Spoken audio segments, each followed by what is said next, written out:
Pembangunan di Sabah terutama yang melibatkan kemudahan asas seperti jalan raya, elektrik, air dan internet perlu diberi penekanan kerajaan agar negeri itu dapat membangun seiring dengan negeri-negeri lain. Dan bagi penduduk pedalaman khususnya di Keningau, mereka beranggapan peruntukan lebih besar berbanding sebelumnya perlu diberikan kepada Sabah. Menurut Vernie Tobing, isu pembangunan melibatkan pedalaman di negeri itu bukan hanya tertumpu kepada satu atau dua daerah, malah lebih daripada itu. Peruntukan pembangunan ini di negeri Sabah ini memang perlu. Kau tengok baru-baru ini banjir. Kita tengok jalan-jalan tuh, apa macam jalan-jalan tuh di negeri Sabah ini. Banyakannya ada yang runtuh apa semua. Jadi pembangunan untuk jalan ini yang penting. Negeri Sabah ada memerlukan peruntukan yang banyak.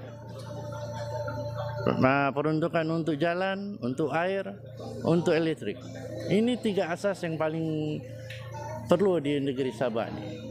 Tidak semua daerah ada air, tidak semua daerah ada cukup bakalan elektrik dia atau jalan-jalan dia yang bagus.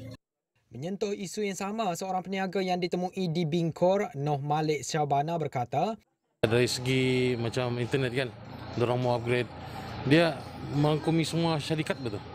Habis syarikat kebanyakannya, walaupun hari ini dia ataupun bulan yang sebelumnya dia okey, masa dia akan dia tetap pada setengah keadaan setengah tempat. Ada yang okey, ada yang tidak okey. Mungkin dia bergantung pada bentuk muka bumi dia ataupun disebabkan oleh kawasan yang masih lagi berbukit bukau ataupun berpokok. Jadi dorang kena ada inisiatif lah. So, cuma dia kena berkesinambungan lah. Bukannya pada waktu-waktu tertentu baru dia kena upgrade. So, sekarang ni jembatan, jalan raya, itu tidak dinafikan lah. Bentuk muka bumi kita tidak boleh tahu. Sekiranya ada apa-apa yang berlaku daripada bawah tanah ke apakah, kita tidak tahu.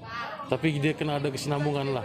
Okey, masalah di Sabah sekarang adalah masalah jalanan dia untuk masuk ke kampung-kampung dan juga masalah air pun terbesar di Sabah, terutama di bahagian kampung lah. Ya, dalam bahagian pendalaman lah.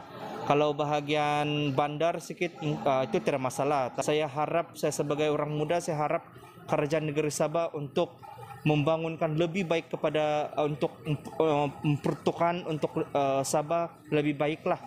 Ya, macam buatkan jalanan dari pendalaman secepat mungkinlah dan juga air-air di kampung-kampung daerah yang saya tahu sekarang daerah Keningau kebanyakan ada masalah air.